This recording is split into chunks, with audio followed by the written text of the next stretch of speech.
Hello, bienvenue pour un nouvel épisode de Ça vient DRH et aujourd'hui on va parler d'un sujet qui fait l'actualité, à savoir l'égalité entre les femmes et les hommes. Et pour parler de ce sujet, on accueille une hôte de marque, Mathilde, qu'on va laisser se présenter. Merci beaucoup, bonjour. Je m'appelle Mathilde Bouchard, je suis effectivement DRH de Compass Group France. Alors Compass Group France, je pense que je suis obligée de passer par un peu de sous-titres et un peu de contexte pour aider les auditeurs. Compass Group France, c'est tout simplement la filiale française de Compass Group, qui est le leader mondial de la restauration sous contrat. En France, c'est un peu plus de 13 000 collaborateurs, plus de 2500 restaurants qui sont répartis sur tout le territoire.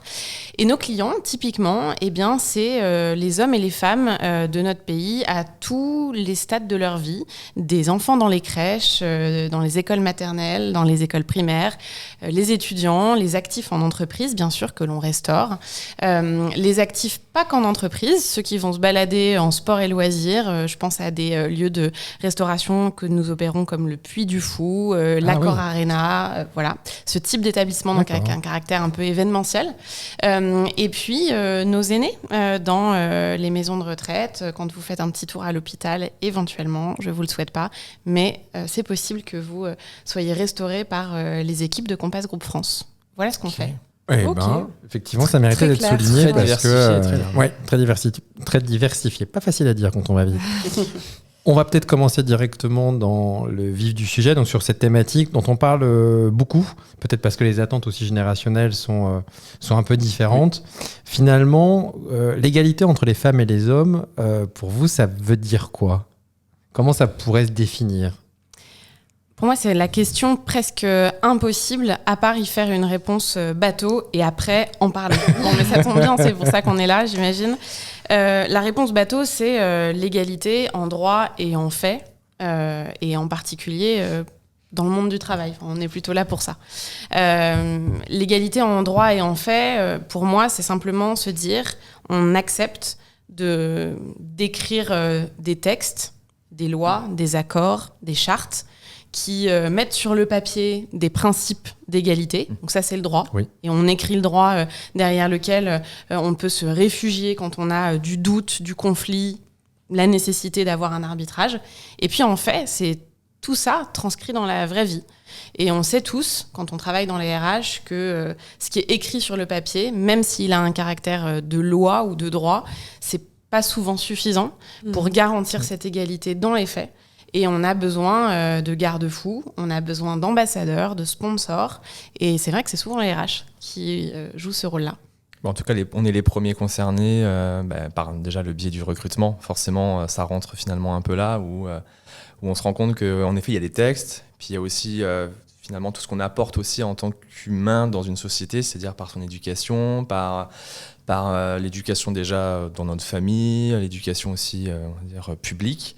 Et c'est vrai qu'on arrive avec des biais, des stéréotypes aussi. C'est ce qui fait que le sujet, en tout cas à mon sens en tant que aussi RH, je me rends compte que c'est par ce biais-là aussi où parler d'égalité homme-femme devient un sujet important.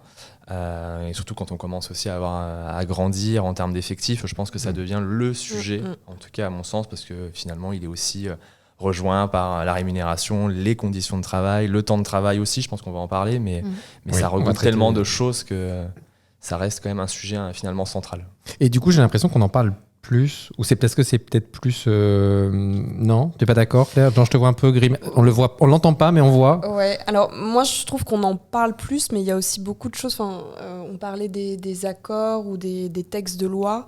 Je trouve qu'aujourd'hui c'est pas suffisant, c'est plus suffisant à ce que ça l'a été un jour.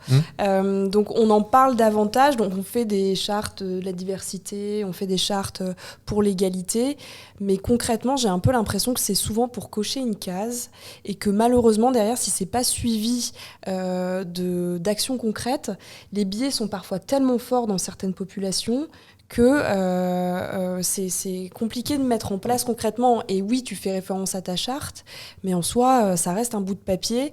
Moi, je le vois, alors je ne sais pas si c'est sur des populations assez jeunes, mais j'ai beau avoir un affichage électronique maintenant et faire vachement de sponsoring pour que les gens lisent ce que j'écrive, notamment les accords.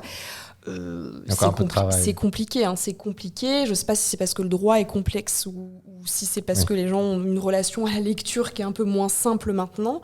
Mais c'est compliqué de faire passer des informations, je trouve, en entreprise, si ce n'est pas par le biais de vidéos ou de concepts un peu innovants, des formations peut-être un peu interactives comme on l'avait fait à l'époque sur le harcèlement moral. Mais le biais de l'écrit marche quand même moins, je trouve. Et du coup... par rapport à ce qui a été dit, est-ce que vous avez senti au sein du groupe un intérêt plus important, plus récemment que ça l'a été ? Est-ce qu'il y a eu sans parler de faits, mais d'événements qui ont pu faire naître un intérêt plus important durant les comités de direction, pas que d'ailleurs ? Ouais, très, très clairement. Et alors, avec des événements heureux et moins heureux. Et c'est pas forcément propre à Compass Group France. Je pense que c'est propre à un secteur entier de la restauration qui a été percuté par plein de choses ces dernières années. Mais là, directement en lien avec notre sujet, un premier grand sujet qui a été MeToo. Et qui a connu une déclinaison dans la restauration. Il y a eu un MeToo de la restauration qui s'est notamment exprimé au travers de quelques comptes sur Instagram avec des influenceuses, des Instagrammeuses qui ont pris la parole là-dessus. Et ça a été hyper puissant. Ah oui, ça vous l'avez vu concrètement ? Vous avez vraiment des retours ? Oui, moi en tant que RH dans la restauration, c'est quelque chose sur lequel j'ai vite mis mes équipes pour surveiller, pour regarder ce qui s'y passait et puis pour s'en inspirer parce qu'en fait ça nous donne des guidelines géniales sur où sont les risques, qu'est-ce que c'est qu'un safe space en cuisine, et c'est un vrai sujet. Et parce que ces comptes Instagram, qu'est-ce qu'ils ont dit ? Ils ont dit aujourd'hui pour faire une carrière dans le milieu de la restauration, il faut être passé par des grandes écoles de cuisine et ensuite des grandes maisons de gastro. Oui. Le problème, c'est que dans ces grandes écoles de cuisine, il y a des faits avérés, non traités de harcèlement moral et sexuel envers les femmes, et idem dans les grandes maisons de gastronomie française, qui sont pourtant tous les grands noms que vous êtes capable de citer, comme ça, sans y penser, les plus connus. Et donc ça a quand même été honnêtement un point qui, je pense, nous a tous beaucoup interpellés. Il y a eu un rayonnement médiatique et honnêtement, moi je fais partie des gens qui considèrent que c'est pour la bonne cause et que c'est toujours en effet compliqué de voir des gens qui sont cités nommément, mais en fait quand il y a des faits répréhensibles, c'est juste la loi et le droit qui jouent. Donc ça, premier grand élément qui a percuté le secteur de la restauration. Deuxième élément qui nous percute depuis 3 ans, un retournement majeur du marché du travail avec un métier, celui de restaurateur, qui était déjà relativement pénurique, très clairement. Tout à fait.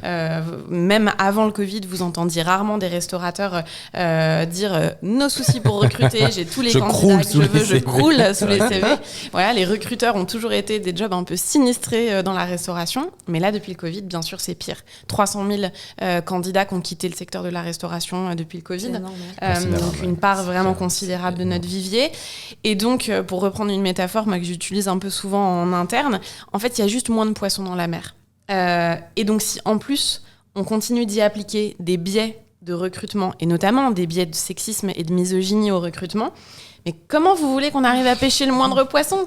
Parce que déjà on en a perdu 300 000 et donc il y a eu, je pense, un travail vraiment important par beaucoup d'acteurs de la restauration pour travailler ce sujet de l'égalité en droit et en fait, de lutter contre les biais de recrutement, bien sûr, à l'embauche. Et encore une fois, j'y reviens, pour essayer de travailler ce sujet du safe space, parce que c'est comme ça qu'on fera venir des femmes dans la restauration. C'est en les assurant d'une sécurité totale, psychologique, psychique et bien évidemment même physique au quotidien dans les cuisines. Et honnêtement, ça n'a pas toujours été le cas par le passé. Et est-ce que vous avez une équipe maintenant qui est dédiée sur ces sujets-là ou c'est réparti en fonction des projets au sein de ton équipe du coup ? Alors, j'ai pas d'équipe dédiée. En revanche, maintenant, j'ai vraiment des rôles bien identifiés dans l'organisation. J'ai des référents harcèlement sexuel, notamment moral et sexuel, mais qui ont été mis en place ces 2 dernières années, qui sont hyper bien identifiés dans l'entreprise. Leurs coordonnées circulent et on essaye justement de leur donner le max de visibilité et d'audience pour qu'ils puissent être destinataires de toutes les remontées directes ou indirectes, mais qu'il faut porter à notre connaissance. Dans nos équipes affaires sociales, notamment au sein même de la DRH, là on a effectivement fait monter en compétence nos juristes en droit social pour se remettre autour de de la table, renégocier des accords et notamment un accord égalité pro. Le dernier de notre entreprise datait de 98, donc clairement il y avait besoin de revisiter quelques sujets. Voilà. Donc en tout cas, ce qui est sûr, c'est que sans forcément y avoir des équipes dédiées, maintenant on a remis sur le haut des priorités de pas mal de gens dans l'entreprise et dans la direction des ressources humaines ce sujet pour que ça devienne une mission number one dans les prochaines années. Okay. Et tu parlais de la partie des biais de recrutement, en tout cas comment favoriser le recrutement de femmes au sein de l'organisation. Comment ça s'est traduit, les biais qui existaient? Alors on sait qu'on en a tous, je crois qu'il y en a 185 biais. Comment ça se traduisait et comment vous êtes aperçu qu'il y avait des biais, peut-être de la rédaction de l'offre jusqu'au fait de passer des entretiens? Comment ça s'est traduit et comment vous avez pu y travailler justement? Je pense que les biais, ils sont certainement fortement imprégnés de la culture de l'entreprise aussi et du secteur d'activité. La restauration, c'est un métier tellement opérationnel. On est tellement dans le quotidien. On n'a pas beaucoup de temps. Je prends une image souvent pour essayer d'illustrer ça, mais on accueille nos convives tous les jours, parfois plusieurs fois par jour, comme un théâtre qui ouvre son rideau pour plusieurs représentations par jour. Nos équipes, c'est ça leur job. Et donc la réalité, c'est qu'on a des collaborateurs qui, pour certains, sont dans ce speed du quotidien et qui, pour faire un brief à un recruteur qui comporte pas de biais, ça nécessite de se poser un peu. Parce que ça nécessite de poser 5 minutes son cadre de préjugés mental qu'on a tous, qui sont les préjugés issus de notre éducation, de l'enseignement qu'on a reçu, de notre milieu, etc. Et on a besoin, en fait, de faire cet effort de se poser et de se dire, OK, je sais que ça, c'est mon biais, c'est celui avec lequel je viens, et presque à la rigueur, d'un point de vue strictement humain et moral, en tant que RH, je suis presque même pas là pour le juger. Ce que je veux pas, c'est qu'ils viennent s'exprimer dans le brief que tu vas me faire en tant que recruteur ou en tant que RH. Et donc, pour moi, le sujet, c'est comment on redonne du temps à tout le monde pour se poser et conscientiser, objectiver, mettre des mots sur ce qu'on s'apprête à dire et à faire comme brief au moment du recrutement. Ça, c'est un premier sujet. Et puis, le derrière, pour moi, la clé, c'est comment on équipe nos RH et comment on équipe nos recruteurs pour avoir les bons réflexes. Et ça, c'est pas uniquement la formation obligatoire sur les préjugés et sur les biais qu'il peut y avoir au niveau du recrutement. Et c'est très bien que cette formation existe et soit vraiment déployée massivement dans énormément d'entreprises. Mais un recruteur qui a fait sa formation et qui je dirais, balaye les facteurs de discrimination comme ça, mais qui a aucune crédibilité vis-à-vis du manager, qui sait pas comment amorcer la discussion et lui dire, bon, écoute, il se trouve que ce que tu viens de me faire comme brief, c'est 100% discriminant parce que tu m'as dit que tu préférais pas un homme pour telle et telle raison, que si c'était une femme, ça poserait un problème parce qu'elle aurait moins de disponibilité, etc. En fait, savoir comment aborder, désamorcer, faire prendre conscience, et pour moi, la clé, elle est là. Et du coup, parce que l'un des avantages, mais humains, c'est qu'on a besoin de mettre, c'est un peu instinctif, c'est-à-dire que c'est pour notre survie, on a besoin de raccrocher un peu à des grands effets. Quelqu'un, on voit un peu habillé, on a besoin de raccrocher toute une série d'adjectifs, mais parce que sinon c'est un peu compliqué dans le relationnel. Comment on fait en pratique? Alors après, il y a la limite quand même, mais pour sans déstabiliser la personne qui a besoin quand même de traduire, c'est-à-dire que si quelqu'un arrive en retard, on ne traduit pas qu'il arrivera tout le temps en retard, mais quand même. Et si on dit mais non, mais ça ne veut pas dire ça, on a envie de dire mais dans ces cas-là, rien ne veut rien dire. Et du coup, on n'en fait pas un entretien. C'est-à-dire que si à chaque question, tout est remis en cause, du coup, j'en déduis rien. C'est-à-dire que si la personne, elle répond peu, j'ai envie de dire moi spontanément qui est timide, ben non, c'est que tu ne l'as pas mis à l'aise. Oui, non, mais dans ces cas-là, plus personne n'est timide, plus personne n'est à l'aise. Comment on arrive à essayer de sortir de schémas qui sont depuis qu'on est petit, si j'entends du bruit, ben, j'ai le réflexe de me retourner. C'est pas qu'il y a un danger, mais c'est pour mon instinct de survie. C'est un peu primate de ce que je dis. Mais comment on fait pour accompagner justement cette partie-là qui permet quand même aussi au RH qui a besoin de déceler, aussi bien en recrutement que dans une évolution, quelque chose qui n'est pas OK et qui peut aussi être un biais certainement, mais qui va lui permettre de dire lui, il est fait pour le poste, lui, il n'est pas fait pour le poste. Comment on fait cet arbitrage-là avec les managers ? Pierre, vous n'êtes pas d'accord ? Si, je suis d'accord, mais je pense que c'est peut-être plutôt le rôle du collectif, je pense, qui va jouer aussi un énorme... ça va être finalement un enjeu, parce qu'on le sait tous, qu'on a tous des biais. Il il y a certains biais qu'on arrive à maîtriser, puis d'autres on sait que on peut pas. Et je pense que le collectif, en fait, d'avoir quelqu'un qui va pouvoir aussi finalement participer au process de recrutement, si on reste dans le process de recrutement, va pouvoir aussi peut-être voir d'une autre manière la personne, une troisième, admettons. Oui, je comprends. Alors il y a le collectif qui va faire que ça va peut-être aussi atténuer finalement les biais. Et pouvoir aussi finalement se mettre, on va dire, en position de se dire est-ce que c'est bien ou pas, ou la personne, est-ce qu'elle peut être sur ce poste-là. Après, si ton candidat il passe pas le premier filtre de ton recruteur, tu peux mettre du collectif derrière, il passera jamais le filtre quand même. Donc je pense qu'il y a effectivement de l'éducation. En même temps, quand tu parles, pour avoir fait ce métier aussi, quand tu parles à des recruteurs, le premier truc c'est que généralement les candidats tu les sens pour le poste ou pas dans la microseconde. Moi je trouve qu'il faut juste pas tomber dans les écueils. Là on parle de l'égalité homme-femme, c'est pas de se dire on va prendre un homme sur ce poste parce que ce sera plus simple à gérer, comme tu le disais, il sera plus disponible parce que potentiellement c'est une femme en âge de procréer et que ça nous embête un petit peu qu'elle soit sur ce positionnement-là. Je pense qu'il est là le biais, parce que forcément tu as un biais comme tu le dis, quelqu'un qui arrive qui arrive en retard, bah moi j'ai aussi le truc de me dire bon, t'es arrivé en retard, tu t'es pas excusé. Si tu t'étais excusé, ça passe. Là, t'as prévenu personne et t'as 45 minutes de retard, ça me gêne. Et forcément que t'auras le biais pendant tout l'entretien, mais homme ou femme. Oui, ça transcende ça. Voilà, je comprends. Je trouve que finalement, c'est aussi très compliqué de parler de biais, parce qu'on est aussi sur un sujet qui peut être aussi très compliqué déjà à définir, et je pense aussi à définir que quand on a une équipe à gérer, notamment sur la partie recrutement, si on reste sur ce domaine-là, c'est très compliqué parce que comme si je reprends ton exemple, le retard, ça peut être aussi accepté, perdu ton téléphone. Comme voilà. Donc oui, non, mais bien sûr, il y a plein de. Je caricature, mais à mon avis, une bonne façon de fonctionner, et ça nous emmène directement, je pense, vers des discussions peut-être encore plus larges autour des quotas, autour des grilles qu'on veut mettre en place, etc. Un recruteur qui, en effet, aurait tendance à avoir tellement de biais que y a des candidats, et en l'occurrence sur notre sujet d'aujourd'hui, des femmes qui passent pas le cut de façon systématique. Pour moi, le sujet, c'est de mettre des règles de fonctionnement. Typiquement chez nous, sur un certain nombre de profils, notre règle de fonctionnement interne, c'est que l'équipe recrutement ne présente pas des candidats s'il n'est pas capable de présenter un homme et une femme. D'accord. Et là, ton recruteur, même s'il a son biais perso, t'as beau l'avoir formé, accompagné, déconstruit, tout ce que tu voulais, en fait, il suit la règle, quoi. Et à un moment donné, c'est une question de process. Ouais, non, c'est sûr. Et je trouve que ça peut aider à faire rentrer voilà. Non, mais c'est vrai que maintenant aussi, alors c'est un petit peu différent, mais pas si loin. Maintenant, ça choque quand on voit parfois des talks où tu n'as que des hommes. Il y a 10 ans, personne ne tiltait. Et là, maintenant, tu te dis, non, mais c'est pas sérieux. Surtout que parfois, quand ça parle d'égalité, tu dis, mais à quel moment vous vous êtes dit... Non, mais des gens jeunes, parfois. Je dis pas que les seniors, j'excuse. C'est pas ça que je veux dire. Mais je veux dire des gens théoriquement plus ouverts.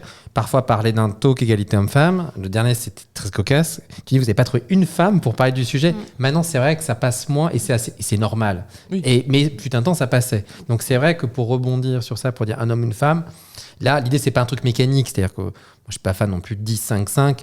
Mais entre 0 et 5, on peut quand même trouver un truc qui soit quand même un peu équilibré. Donc, ce que je trouve intéressant, c'est que les lectures d'images sont plus les mêmes avant. On voit bien qu'il y a des choses, maintenant ça passe plus, et c'est aussi ce qui permet d'évoluer. Et justement, on sent que dans les comités de direction, les choses évoluent, mais j'ai le sentiment, peut-être à tort, que ça évolue assez lentement, jusqu'à une période assez récente, mais peut-être on ne sera pas d'accord. Les fonctions de direction, quand il y avait des directeurs, ce sont les directrices, mais sur la direction RH principalement et la com. J'avais le sentiment, mais ça a peut-être changé, que sur les fonctions opérationnelles, marketing, commercial, CEO, et même sur des top managements, alors qu'on sait que les femmes sont plus diplômées que les hommes depuis quand même un petit moment. Est-ce que, ça évolue? Et comment on explique sur un plafond de verre? Parce que c'est un plafond de verre, là. Je partage pleinement. Ça évolue pas assez vite, mais ça évolue. Le constat d'il y a quelques années, c'est vrai, c'est dans les grands groupes et dans les COMEX, les boards, etc., comme RH, femmes, et fonctions un peu hard, finance, opérationnels, et effectivement les profils de MD, CEO, etc., des hommes systématiquement. En effet, je trouve que ça évolue, et pour moi, je ne vais pas nous envoyer des fleurs, mais pour moi, c'est beaucoup l'œuvre d'une fonction RH qui s'est aussi professionnalisée, aidée par plein d'externalités, des externalités objectivement légales. Il y a des lois comme la loi Rixin qui est rentrée en vigueur là pour la première fois, donc on est mesuré depuis 2023. Peut-être un mot sur juste un mot pour ceux qui pour dire qu'effectivement c'est l'obligation pour décodir. C'est l'obligation effectivement, donc une première obligation là qui est rentrée en vigueur et qui oblige les entreprises de plus de 1000 collaborateurs, donc c'est clairement une loi qui adresse les grands groupes et les grandes organisations en France, à avoir 30% de personnes de chaque sexe, ça aussi c'est difficile à dire. Et d'ailleurs c'est intéressant, pourquoi ? Parce qu'on sait qu'il y a des groupes qui ont un problème de parité dans l'autre sens, on pense à des grands groupes dans l'univers du luxe, tout cosmétique, etc. Donc la précision est quand même intéressante. Parmi ces 4 dirigeants et les membres de ces instances dirigeantes. Donc 30% en 2026 et avec une obligation qui monte à 40% en 2029. Et donc là, je trouve que ce type de loi, et pour le coup on pourra débattre après du sujet de l'index, parce que je suis pas tout à fait du même avis, mais une loi comme la loi Rixin, moi je la trouve ultra pertinente, parce qu'elle regarde ce qu'il faut regarder. Il faut regarder le sujet des statuts. Le statut qu'a dirigeant, il ne veut pas toujours dire grand-chose, et on sait très bien que les entreprises s'en servent un peu différemment. En revanche, le sujet des instances dirigeantes, et avoir l'intelligence dans une loi comme celle-ci de regarder ce que c'est que les instances dirigeantes, un board, un COMEX, un comité de direction, et adresser en fait toutes les différentes strates de l'organisation, c'est ça le sujet. Et je repense d'ailleurs à une déclaration de Christine Lagarde dans Brut il y a pas très longtemps, où elle disait « Ok, mettre des quotas, c'est une chose, mais ayons l'intelligence de regarder à quel niveau on les met, et est-ce que les entreprises ou les organisations ont le courage de faire descendre ces quotas, y compris très bas dans l'orga. Chez nous, c'est un sujet clé. Annoncer que j'ai 4 femmes au COMEX sur 12, déjà le chiffre, il n'est pas génial, je ne suis pas hyper fière. Par contre, annoncer qu'aujourd'hui, en 2023, on est déjà à 41% de femmes dans toutes nos instances dirigeantes, là, je suis hyper fière, parce que toutes nos instances dirigeantes, je vais aller regarder plein de strates de management dans l'organisation, et donc ça veut dire quoi ? Qu'on a des groupes de femmes qui sont suffisamment bien représentées, à des niveaux y compris intermédiaires de management, et donc on est sur une organisation qui montre des rôles modèles, et pour moi c'est déterminant, et qui montre l'accessibilité à des postes de direction, y compris management intermédiaire.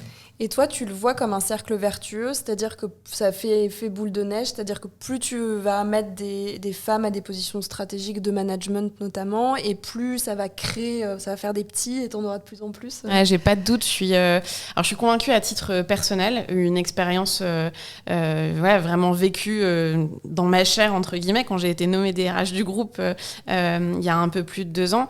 Ce qui m'a le plus surprise, c'est de recevoir des dizaines de messages de femmes à tous les niveaux de l'organisation qui m'ont dit « Vous pouvez pas imaginer ce que ça représente pour nous de voir une femme, de votre âge, c'est encore un autre sujet, mais une femme nommée à un job comme le vôtre. En fait, ça nous montre que c'est possible. Ça me dit que c'est possible pour moi, c'est possible pour ma fille, c'est possible. » Et donc, je me suis dit, si je ressens autant de témoignages qui convergent, c'est que je suis pas la seule à penser que c'est déterminant et que ça a fait la différence. Et puis, je suis convaincue par les chiffres et par les études. On commence à avoir une super littérature sur le sujet. Enfin, je trouve, ça c'est à mes heures perdues, j'essaye encore un peu de me documenter là-dessus. De super études qui démontrent que quand il y a suffisamment de femmes dans des organisations, donc si elles sont suffisamment nombreuses, on commence à avoir potentiellement des liens de corrélation et plus uniquement des liens de causalité sur la performance des organisations quand les femmes sont suffisamment nombreuses à différents niveaux du management. Et là, je trouve que du coup, c'est top parce qu'on a, je dirais, un témoignage un peu humain vécu, et puis on a des chiffres et des études avec des stats derrière et des faits qui nous montrent que oui, ça fait la différence. Donc moi, je suis convaincue je suis une grande supportrice des quotas ou des cibles, ça dépend comment on veut les appeler. Quand on voit les stats aujourd'hui et qu'on sait que si on change rien et si on travaille pas avec des mises en place de quotas, on aura une égalité, pour le coup, en fait, dans plus de 140 ans, Enfin, en fait, j'ai pas envie que mes arrière-petites-filles en soient encore là, quoi. C'est pas possible. Moi, ce que je trouve quand même un petit peu dommage, c'est que je pense que cette loi, elle fait beaucoup de bien, mais ce qui manque un peu le côté sociétal, à mon sens, à la différence de pays qui sont plus avancés, notamment les Nordiques, mais aussi le Luxembourg, c'est vraiment d'avoir une égalité aussi au sein du foyer, c'est-à-dire que les hommes puissent avoir la capacité à prendre autant de temps de congé maternité.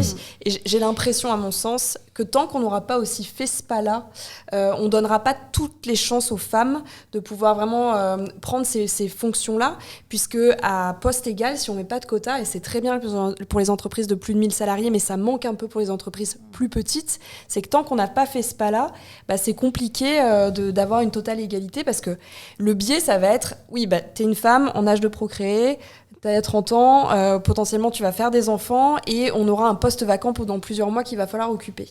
Et tant que les hommes n'ont pas autant de jours, ça va un petit peu mieux, ça avance dans le bon sens. Mais on met toujours, c'est pareil, on a le congé menstruel qui est venu en Espagne. Nous, je le trouve toujours un peu en retard par rapport aux autres pays européens. Oui, c'est parce qu'il est un peu pionnier, je suis pas sûr. En Allemagne... Non, peut-être, mais oui, je suis pas sûr. Je trouve qu'on n'est pas très pionniers, nous, pour le coup. On est pionniers dans plein d'autres choses. pas sur ça.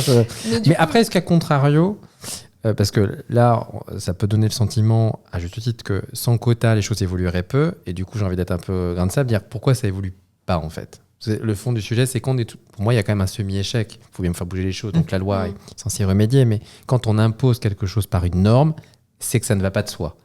Et qu'est-ce qui fait qu'en France, dans la politique managériale, à un moment donné, les femmes ou une certaine catégorie d'hommes, parce que j'aurais tendance même à dire ça, c'est-à-dire qu'il y a des hommes, il y a une certaine catégorie d'hommes qui ont tendance à prendre des postes. Est-ce que le fond du sujet n'est pas dans qu'est-ce qu'on entend, qu'est-ce qu'un manager en France? Est-ce que le sujet n'est pas autour de ça? C'est quoi ton avis du coup sur ça? Alors en fait, je trouve que c'est génial parce que vos deux interventions, elles résument exactement ce que je pense. Je commence par répondre à ta question. Je pense qu'en effet, aujourd'hui en France, dans des petites ou plus grandes organisations, une sorte de vision du manager idéal, c'est souvent en effet un homme qu'on voit. Le directeur, le patron. On est quand même dans une société française très marquée par des grandes dynasties industrielles, managériales, etc. Donc en fait, je suis complètement alignée. Je pense qu'il y a aussi cet héritage un peu imagé qu'on porte autour de l'histoire d'une certaine révolution industrielle portée par des familles avec des hommes et un système très patriarcal.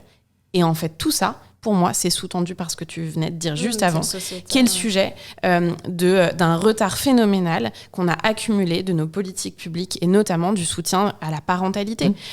Aujourd'hui, si je pense qu'on a tous été élevés, on a grandi avec ce modèle du manager homme, c'est aussi parce que le modèle du manager femme, il n'existe pas, parce qu'aujourd'hui, en France, c'est compliqué objectivement de jongler avec la réalité des contraintes familiales qu'on a quand on a des enfants, un ou plusieurs. Quand on est une femme, c'est ultra compliqué. Il y a très peu d'entreprises qui ont mis en place des politiques dignes de ce nom, parce que pour moi, je vais être honnête, et je nous implique en tant qu'entreprise, chez Compass complètement là-dedans, mais on est au degré 1 de ce qu'on pourrait faire. Et on pourrait progresser bien plus tant qu'on n'aura pas derrière, je pense, des politiques publiques qui vont nous baquer aussi avec ces sujets de congé parental, de répartition des rôles autour de la parentalité. On ne changera pas profondément, en effet, tout ce questionnement autour d'une femme, c'est par nature moins dispo, parce qu'il y a le congé maternité, parce qu'il y a les absences diverses pour assurer les soins de l'enfant, etc.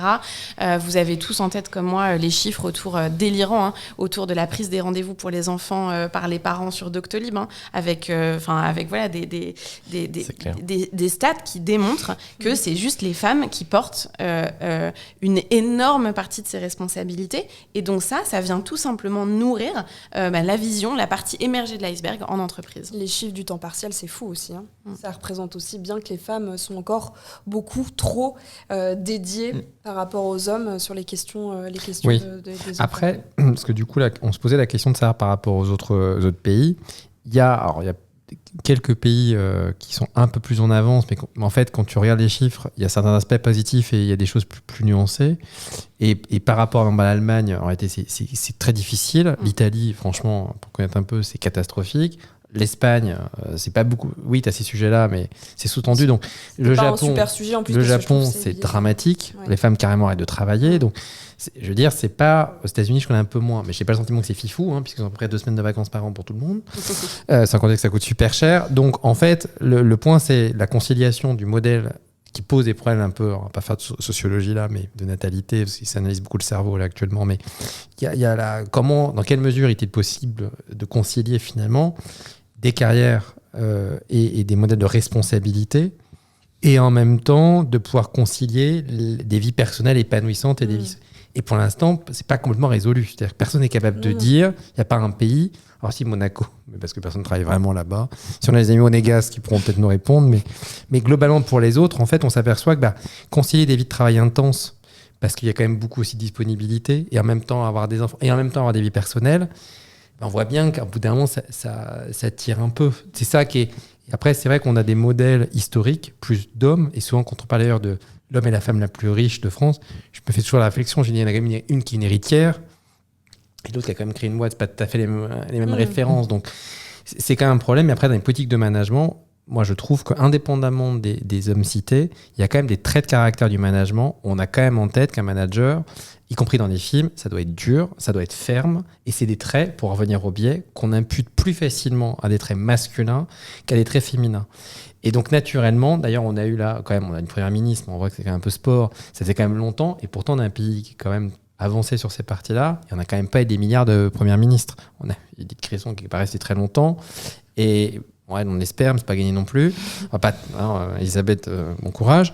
Donc c'est vrai qu'on se rend bien compte que derrière, il y a un moment donné, ça coince. On sent bien que ça coince. Alors qu'encore une fois, les études longues sont faites par les femmes. Il y a suffisamment de femmes qui font des métiers scientifiques, qui est un vrai enjeu. Parce qu'on sait que les métiers aussi vont se dessiner sur ça. Et donc la question, c'est dans quelle mesure finalement aussi les hommes vont céder, parce que c'est aussi ça l'enjeu, faut pas non plus voiler la face, c'est dans quelle mesure les hommes vont se dire, allez-y mesdames, prenez la place, parce qu'il y a les mêmes sujets dans les grands cabinets d'avocats, les grands cabinets d'audit, c'est pas dédié aux entreprises en tant que telles. C'est globalement dans le monde de la créativité. Je dirais qu'il y a peut-être moins chez les artistes ou les chanteurs, chanteuses, j'ai l'impression que c'est plus équilibré. Les mannequins s'en sortent mieux. Notons-le, franchement, les mannequins femmes sont... Mais pour les vrais... Du coup, c'est ces symboles-là aussi du management, du romal, c'est aussi ça qu'on dit en politique. Toi, tu dis qu'il faut du coup que les hommes acceptent de laisser leur place ou de l'est. T'as juste à voir dans les rapports un peu, enfin ça dévie un peu, mais le rapport à l'argent, le rapport au pouvoir, soit homme au foyer, on en rediscutera, parce que sincèrement, dans la tête des gens, je suis navré, mais ça va quand même pas être vu comme quelque chose de très épanouissant. Alors certains vont te dire si. Donc on est quand même à un moment aussi de bascule, si tu veux. On a regardé sur les biais. Donc qu'est-ce qu'une vie épanouie ? Tu vois, c'est un peu ça aussi qui se dessine à travers ça. Donc c'est pas évident de bousculer tous ces schémas. Et dans quelle mesure la répartition entre l'entreprise et l'État, la politique publique, voilà, qui prend sa part ? Est-ce que c'est à l'entreprise vraiment d'accompagner, ou est-ce que c'est à la politique publique et à l'éducation d'accompagner ? C'est comme je pense que la question, c'est les deux. Mon capitaine. Ah bah oui, d'accord. Non, mais c'est juste que ça doit être un savant mélange des deux, et que l'un peut pas fonctionner sans l'autre.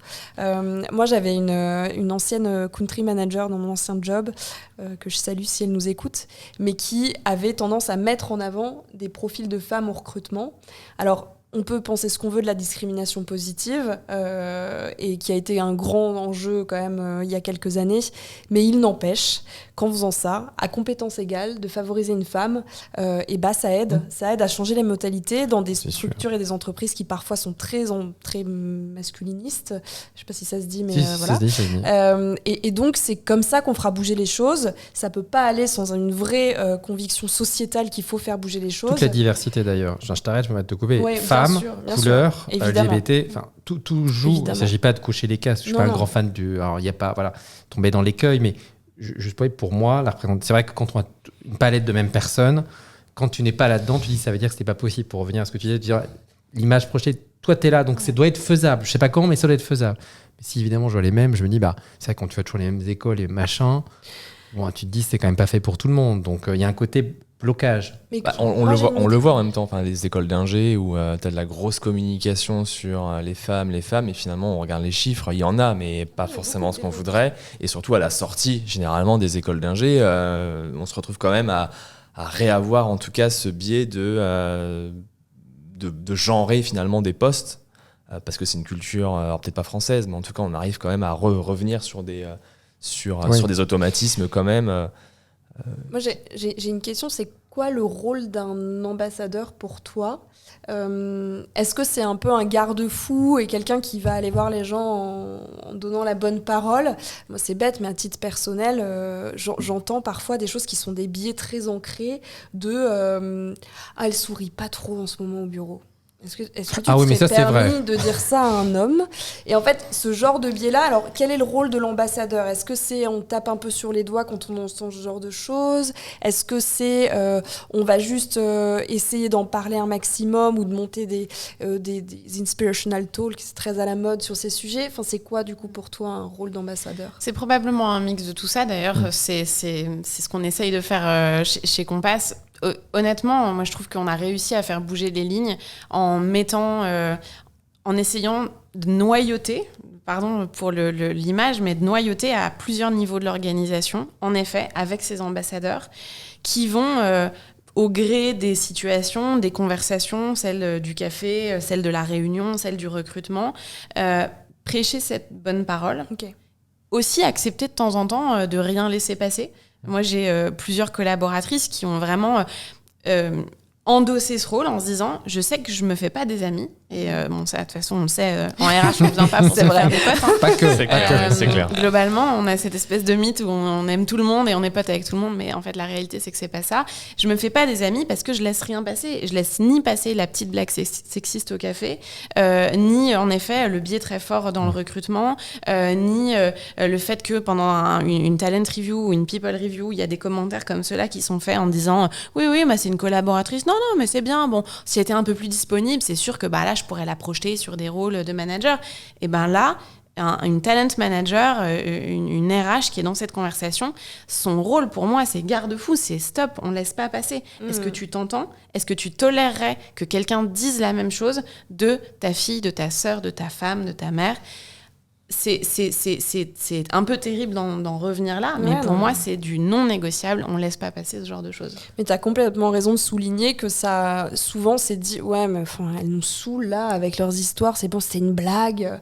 On en a déjà parlé ici, mais c'est très de passer pour un peu la chiante de service. Mais je suis d'accord qu'il ne faut rien laisser passer. Et trop souvent, c'est des contextes qui ne sont parfois pas dans le milieu professionnel pur, mais ça peut être au café, ça peut être en after-work. Ça peut fonctionner si tu es soutenu. Oui, bien sûr. Si tu n'es pas soutenu par ta DG, désolé, c'est mort. Alors là, tu passes pour l'empêcheur de tourner en rond, qui n'est pas marrant, mais si tu sais que tout en haut, il ne valide pas, c'est OK. Si tu sais quand ils sont ambivalents, désolé, mais pour le bruit. Mais pour moi, c'est un peu un point qui est... Un point dans la continuité qui m'a toujours un peu surpris, et c'est vrai que, un musée, c'est pas drôle ce que je vais dire, mais c'est le fameux syndrome de l'imposteur qui m'a toujours frappé. C'est-à-dire, c'est mystérieux, et pourtant il y a des tests qui ont été faits. Un homme, alors je vais pas tomber dans les caricatures, mais quand même, qui va avoir 6 compétences sur 10, il va se dire, ça passe. Ça passe. Je peux l'essayer, l'augmentation, je demande, ça passe. Les femmes qui vont en avoir 8 ou 9, non mais j'ai pas respecté le... Combien de fois j'ai dit, mais c'est pas possible, vas-y, lui, il a aucun scrupule à demander l'augmentation. C'est insupportable. Et j'ai fait un test d'enfants. Donc, pour le problème, j'ai trouvé le problème, c'est les mères. D'enfants. C'était des petits garçons, des petites filles, mais 4-5 ans. Le test est le suivant. On dit aux enfants, tu vas faire un test du yaourt, il est bon le yaourt. Tu dis qu'il est bon ce yaourt. Donc tu vois, sauf que ce qu'ils disent pas, c'est qu'ils vont mettre du sel dans ce yaourt. La cuillère, le petit garçon il prend, c'est dégueulasse, c'est pas bon, c'est immonde. Et les petites filles, tu les vois, elles grimacent. Il est bon le yaourt. Et t'as envie de dire, mais déjà là c'est mal barré. Là. C'est pas possible. Et donc tu dis, déjà là, à 5 ans, c'est mal engagé. Donc ça veut dire que après, c'est compliqué de revenir en arrière. Et il y a une vraie tolérance aussi, de mon point de vue, quand même des mères avec leurs fils. Message est passé par rapport aux filles très souvent. Donc, il y a aussi ça qui joue clairement. Donc ça, c'est quand même un vrai point. Et donc, c'est vrai que dans la légitimité, je ne vais pas dire que les femmes s'analysent plus, mais si ça coche pas plus le case, elles vont pas se sentir aussi légitimes que des hommes, pas tous non plus, mais quand même en tendance, qui vont se dire... ouais, c'est bon, quoi. C'est pour moi. Et ça, ça a peut-être changé. Hein. Mais tu sais, c'est pas pour en revenir éternellement à la question de l'État, des politiques publiques, gouvernementales, etc., ou pour donner l'impression que rien n'est la faute des RH et que tout serait la faute ailleurs. Mais pour moi, c'est à nouveau quelque chose qui nous renvoie très profondément à qu'est-ce qu'on met en place en tant que pays, en tant que société, pour que dans les premières années de la vie d'un enfant, il soit à part égale au contact d'hommes et de femmes.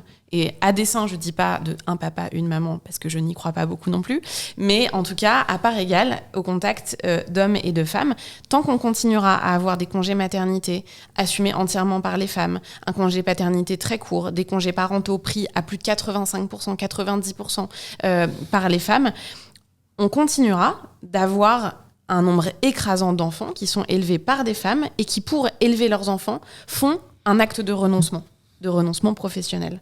Parce que le temps qu'elles consacrent à ces X mois ou années de congé parental, c'est du temps qu'elles n'investissent pas dans leur carrière. Mais elles traitent leur... C'est ça qui m'étonne. Les petites filles et les petits garçons, par les mamans, ne sont pas traitées pareil. Mais c'est du mimétisme social, en fait. Oui, mais voilà. Mais c'est pour ça que je dis que derrière, c'est ça le problème. C'est que là, dans l'explication qu'il y a là, dans le yaourt, je vous invite à le voir, c'est symptomatique. On voit bien qu'elles ont vécu dans le même cercle, etc. Donc, il y a quand même un côté, petit garçon, tu dis en gros ce que tu penses. Je caricature, hein, mais et les petites filles, c'est un peu... plus on en parle, tu te tiens. Ouais, plus on en parle sur les réseaux sociaux, plus on fait de la publicité, du marketing autour de ça, et plus ça va se restreindre. C'est-à-dire, par exemple, je prends un exemple qui n'a rien à voir, mais les femmes musclées, il y a quelques années, c'était on ne voulait pas en parler. Une femme, ça doit être féminine, ça doit être comme ci, comme ça. Aujourd'hui, c'est en train de changer parce qu'il y a des influenceurs, il y a des gens qui prennent des postures pour justement dénoncer ce genre de choses. Alors, évidemment, ça ne va pas changer du jour au lendemain, mais moi, je crois profondément qu'aujourd'hui, hors recul sociétaux parfois, comme aux États-Unis avec l'IVG, j'ai l'impression quand même et le sentiment que les femmes se battent plus pour leurs droits et que petit à petit, ça va quand même... Les études ne montent pas, hein, justement. C'est ça le problème. Hein. C'est ça, les études avec les jeunes... C'est catastrophique. C'est pas. C'est peut-être dans mon imaginaire. Non, du coup, quand tu entends que moi aussi, j'avais ce présupposé-là. Et puis t'as ce côté où il se manifeste. En tout cas, ça se bat dur. énormément pour les droits parce que les droits deviennent aussi peut-être aussi parfois très précaires. Enfin, tu l'as dit clairement avec l'IVG aux États-Unis où on se rend compte quand même, et même en France, on se rend compte que parfois il y a des discussions au niveau politique où on se dit j'avais pas vu qu'on allait revoir ça ou qu'il y a quelqu'un qui pense qu'on va revoir ça. Et je pense qu'on est aussi sur ce truc-là où finalement on se rend compte que oui, on n'est pas tous prêts à évoluer et même au plus haut où le législateur n'est pas prêt non plus d'évoluer, voire même il serait peut-être limite tenté de régresser. De régresser. Ça, c'est fou, et du coup, quand il y a des identifications partout tes équipes de femmes où tu sens qu'elles vont jamais demander de mobilité, globalement, t'es tranquille. Mais il y a un truc qui se passe. Comment on identifie ça et comment on arrive à dire à des gens qui ne se sentent pas légitimes, pour plein de raisons, ou pas accompagnés, ou j'en sais rien, qui n'ont pas les diplômes, les machins, plein de trucs, pour dire c'est possible. Allez-y, c'est pas la boîte de Pandore, mais vous avez les compétences, c'est pas grave. Comment on arrive à travailler sur ce syndrome de l'imposteur, de l'excuse perpétuelle, non mais je suis pas boss, je suis nul, qui est non mais en plus qui est agaçant. Des femmes se retirent, non mais même chez les jeunes, c'est fascinant. Non, mais moi j'ai pas fait grand chose. Oh bah non, t'as pas fait grand chose. Non, t'as tout rédigé, donc t'as pas fait grand chose. Et alors le petit bonhomme qui lui arrive, il a juste une signature. Bon, on a fait ça ensemble. Ah oui, ça va être fait. Non mais c'est véridique quoi. Et chez les jeunes, ça c'est dingue. Donc c'est pas qu'un truc de si c'était que des vieux brascars, je dirais c'est bon, on arrive un peu. Mais c'est pas vrai. Ouais. Donc comment on fait ça pour dire à des femmes mais non, ça c'est toi qui l'as fait, n'hésite pas à dire c'est toi qui l'as fait. Exactement. Non, mais c'est un vrai sujet et je reviens sur la question de la mobilité, de la promotion interne, etc.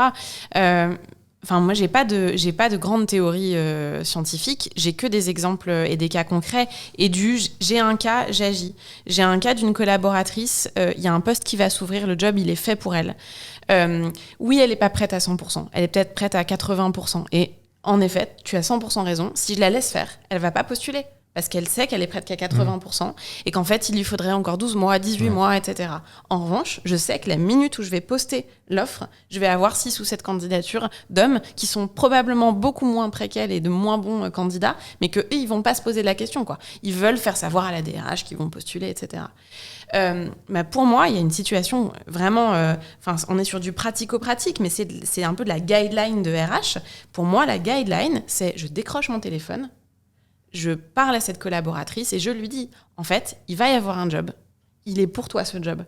Et en tant que DRH du groupe, je veux t'y voir postuler. Il faut que tu postules. Tu poses ta candidature et tu te bats à armes égales. Et si t'es pas la meilleure candidate, soit tu seras pas la meilleure candidate.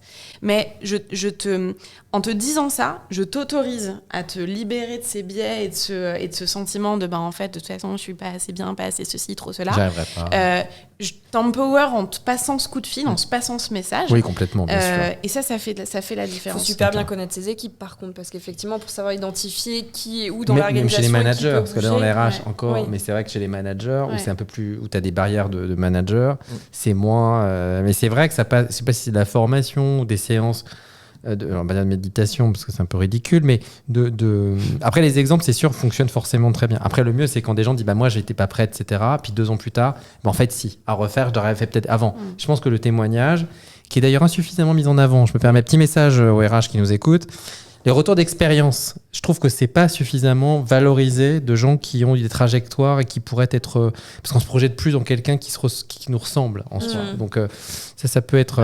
En parlant de ça, moi j'ai été hyper surprise en interne. On a mis en place des petites vidéos type portrait Combini, ce genre de format, et qui circulent pour faire parler à nos collaborateurs de leur parcours, des opportunités qu'ils ont eues, etc.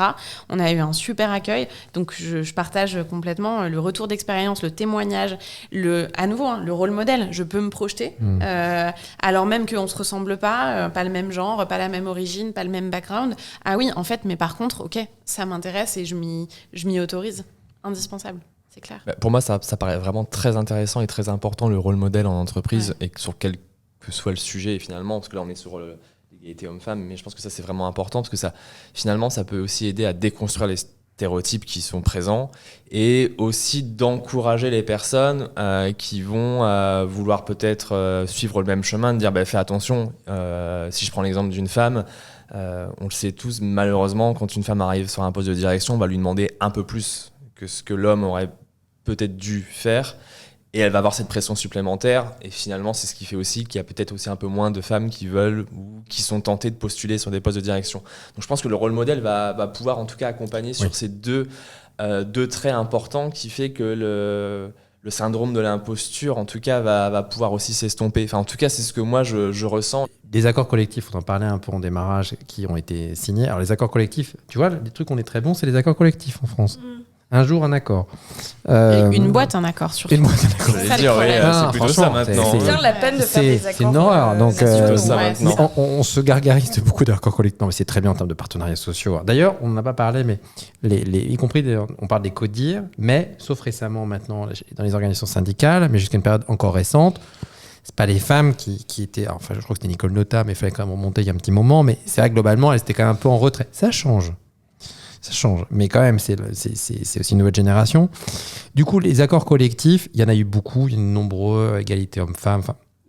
On en pense quoi? Et l'index, est-ce que c'est vraiment efficient? Comment ça se traduit? Qu'est-ce qu'on en attend? Et est-ce qu'on n'attend pas trop de choses aussi de ces accords? Épineuse question. C'est clair. Je commence par les accords. On en attend beaucoup et c'est normal. Moi, j'exprime un regret vraiment en tant que DRH ouvertement engagée et féministe. Mon regret, c'est que ce qu'on disait, une entreprise, un accord. Comment on fait progresser des droits collectifs et on change la vie de générations d'hommes et de femmes sur les sujets de la parentalité, sur les sujets d'un accès égal aux opportunités professionnelles, quand on avance à coup d'un petit accord, une petite entreprise à droite à gauche. Pour moi, faire des tournants, enfin je veux dire vivre des tournants sociétaux, un peu comme ceux qu'on vient d'évoquer, c'est des choses qui doivent passer à minima par des accords de branche, par des conventions collectives et même idéalement plutôt par la loi. Il faut qu'on touche le plus grand nombre. Il ne faut pas oublier de se dire qu'on a des dizaines d'entreprises qui ne sont régies par aucun accord, qui ont vraiment rien du tout, des entreprises de petite taille. Moi, je pense à ces salariés-là, pour qui c'est bien joli en effet de se dire on signe un accord égalité pro, parentalité, etc. Mais eux, ils sont couverts par rien. Donc, et c'est quand même la grande masse des collaborateurs. J'allais vraiment intervenir sur ça, sur le mutisme des branches, pro sur des sujets. Enfin, on l'a vu là, la Syntec a évolué dans le sens, mais la preuve, on en fait de la grosse com. Enfin, oui, alors moi je suis très content parce que ça évolue, mais c'est vrai qu'on se rend compte que les branches sont vraiment à des années-lumière, quoi. C'est aberrant même. Par contre, pour pondre des trucs dont on n'a pas besoin et qui complexifient grandement notre métier, ça, il y a de l'idée. Quoi. C'est un métier, madame, c'est un métier. Ça doit sont payés pour, s'il vous plaît. C'est une compétence. Oui. Et après, pour réagir à ta question sur l'index, moi, l'index, je suis très partagée parce que pour le vivre de l'intérieur, comme c'est votre cas aussi, on se rend compte que c'est quand même quelque chose qui... peut être relativement aisément manipulé si on n'est pas complètement honnête et si on n'est pas complètement droit dans ses bottes sur la façon dont on l'utilise. Et la deuxième chose, et nous on l'a vécu aussi comme ça cette année, pour la première fois cette année, on a déclaré un index moins bon que les années précédentes. Alors même que, notamment dans nos NAO, dans nos accords, on n'a jamais eu une politique de rémunération plus volontariste pour les femmes, envers les femmes, que ces 10 ou 15 dernières années. On a accordé des pourcentages d'augmentation générale supplémentaires à toutes les femmes qui occupaient des fonctions comparables à celles des hommes et à ancienneté comparable dans l'entreprise, et pour lesquelles on avait des écarts de rémunération inexpliqués. Donc on a accordé en fait des enveloppes dédiées à ce rattrapage salarial qui sont venues se rajouter aux enveloppes d'AG.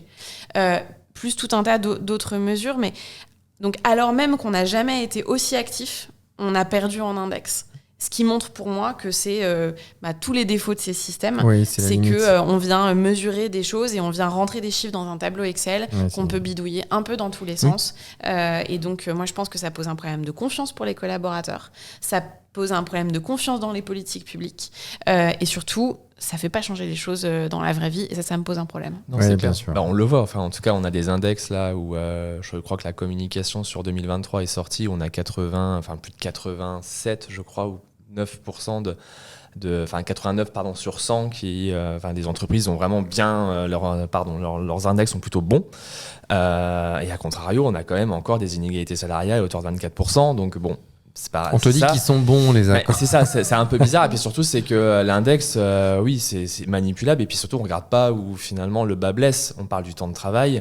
Le temps partiel est plutôt vraiment subi par les femmes. Et bizarrement, on n'en parle absolument pas. Alors que ça reste quand même quelque chose d'important qu'on devrait en tout cas mettre en lumière et de montrer que oui, ton index, il est bon. Mais finalement, tu fais encore subir des choses à des femmes, quoi. Donc, en fait, non. C'est pas clean, quoi. On va prendre une dernière question. On aime bien terminer en général sur des conseils qu'on pourrait prodiguer à un RH ou un membre de la fonction RH qui pourrait se dire je vais initier une démarche autour de la diversité avec un focus sur l'égalité homme-femme. S'il y avait une méthodologie où le truc à dire attention, avant de le faire, un conseil, il faut s'assurer que, ou il faut vérifier que, ou vraiment les 2-3 tips ou conseils à prodiguer que toi tu as pu mettre en place ou que tu as pu observer ou à refaire que tu n'aurais pas fait, que tu pourrais partager.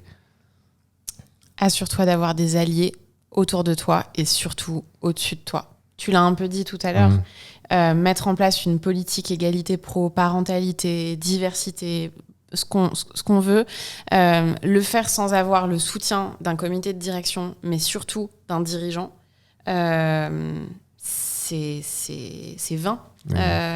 C'est vain parce que d'abord on va s'épuiser, on va potentiellement perdre en crédibilité en interne, on va avoir en plus le sentiment d'être incompris, d'être pas entendu, donc derrière il y a de la frustration, enfin bref, le joli cercle vicieux qui s'enclenche.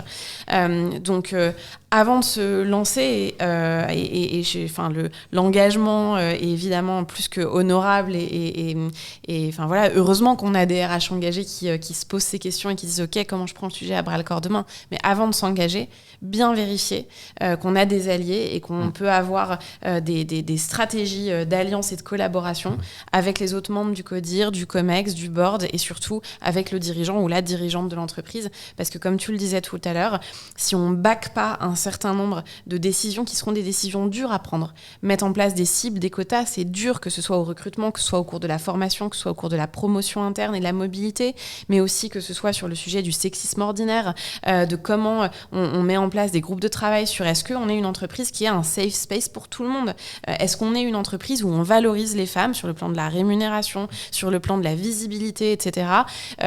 Ces discussions, ça va shaker, quoi. Et il va y avoir, et c'est sain et c'est normal. Ça veut dire qu'on est dans une société qui avance. Mais si on n'est pas backé par des dirigeants autour de nous et au-dessus de nous, qui, quand ces discussions difficiles vont avoir lieu, ces décisions difficiles vont être prises, va être là et va être au support et au soutien, on risque malheureusement de s'épuiser. Donc c'est vraiment mon conseil numéro 1. Quel est mon diagnostic sur mes alliés, autour, au-dessus ? Et seulement si j'ai une bonne stratégie d'alliance et je suis baquée au-dessus, alors je me lance. Ok, je pense que c'est un très bon tips et c'est un bon retour d'expérience aussi parce que souvent, les gens peuvent imaginer que la DRH, pas elle fait ce qu'elle veut, mais elle a une totale et entière latitude. Sans révéler des secrets d'alcôve, ce n'est pas tout à fait ça. Il y a une direction, il y a un comité de direction et il y a souvent un homme ou une femme qu'on appelle DG, et pour qui, quand ça crispe, c'est bien d'avoir son avis pour pas être complètement décrédibilisé et passer pour une quiche, qui sera donc le plat de Charles, manifestement. On boucle la boucle, moi, je trouve. Oui. Wow. Merci en tout cas vraiment pour ce retour. On termine en général toujours par quelques questions, alors j'ai un peu plus personnelles, mais en tout cas qui permettent d'ouvrir un peu. Pierre, peut-être. Parce que la dernière fois, tu avais été inspiré sur cette partie-là. Ouais, on va peut-être commencer par la première. Et je pense que c'est aussi d'actualité, finalement, avec le thème qui est la femme qui t'inspire le plus. C'est vraiment une question ultra difficile. Et donc, heureusement qu'on la pose à la fin, parce que je suis un petit peu plus détendue, peut-être. Je crois que je vais faire la réponse la plus bateau du monde, mais qui fait écho à ce qu'on vient de se dire. Et donc, désolée pour la banalité. Je crois que c'est ma mère. Je réfléchissais à... En fait, évidemment, il y a des centaines de figures de femmes ultra inspirantes, de Christine Lagarde à Gisèle Halimi, à Simone Veil. Bon, you name it, comme on dit. Mais sans aucun doute, ma mère... qui a arrêté ses études hyper tôt, passionnée de lettres et qui s'est retrouvée à diriger des grandes maisons d'édition. Moi, j'ai été élevée par des parents qui se sont séparés quand j'étais pas très grande, et j'ai vu ma mère poursuivre sa carrière avec beaucoup de succès, diriger des grandes entreprises dans un milieu qui la passionnait. Elle était super successful, et je trouve que c'est incroyable parce qu'elle a réussi à m'élever. Je voyais bien quand elle rentrait le soir, bien crevée de ses journées, de ses semaines, et qu'elle dormait tout le week-end, je voyais bien que c'était dur, quoi. Mais elle a réussi à équilibrer ça pour que quand je suis arrivée dans le monde du travail, je me suis rendu compte que c'était en effet probablement plus dur pour elle parce que c'était une femme. Moi, je pensais juste que c'était le travail. Donc, elle a réussi à m'élever en me préservant d'un préjugé ou d'une peur, ou peut-être de ce fameux syndrome de l'imposteur, en tout cas qui est lié, de me dire « Ah, mais c'est dur parce que c'est une femme ». Moi, j'ai grandi en pensant que c'était dur de travailler, quoi. Et donc, c'était dur entre guillemets, à chance égale pour tout le monde. Et avoir la chance d'arriver un peu vierge de ça dans mes études, puis dans ma vie professionnelle, ça a été une grande force, ça a été une grande liberté qu'elle m'a donnée. Et même si, bien sûr, depuis, j'ai un peu déchanté, en tout cas, j'ai compris que c'était bien évidemment plus difficile pour les femmes, qu'on le veuille ou non, malheureusement, et qu'il fallait se battre pour pouvoir travailler à armes égales aux côtés des hommes. Je lui suis infiniment reconnaissante de m'avoir offert ça. Super réponse. Super, ouais. Dur de passer après. Non, du coup, non, je passe pas après, Pierre. Tu vas pouvoir poser des questions, ça va être d'une banalité confondante, ce que je vais raconter. Donc, on va poursuivre les questions. Peut-être la dernière. Quelle est ton actualité du moment, que ce soit sur, le livre que tu es... Oui, ou une expo. Peut-être une série ou quelque chose où tu dis, tiens, ça c'est vraiment quelque chose que je trouve intéressant. Alors, ça va avoir téléguidé, mais ça ne l'est pas du tout. C'est la vraie vie. J'ai fini il y a quelques jours une série qui s'appelle Industrie, qui est sur OCS, je crois. Alors que je recommande, c'est âme sensible s'abstenir. En revanche, sur le monde du travail hyper intéressante. Donc ça se passe dans une grande banque d'affaires à la City, à Londres, et on suit en fait des graduates, vous savez, donc grosso modo, une grosse banque qui recrute des benches de jeunes graduates, qui les prend sur des jobs de juniors, et au bout de 6 mois, il y a un cut.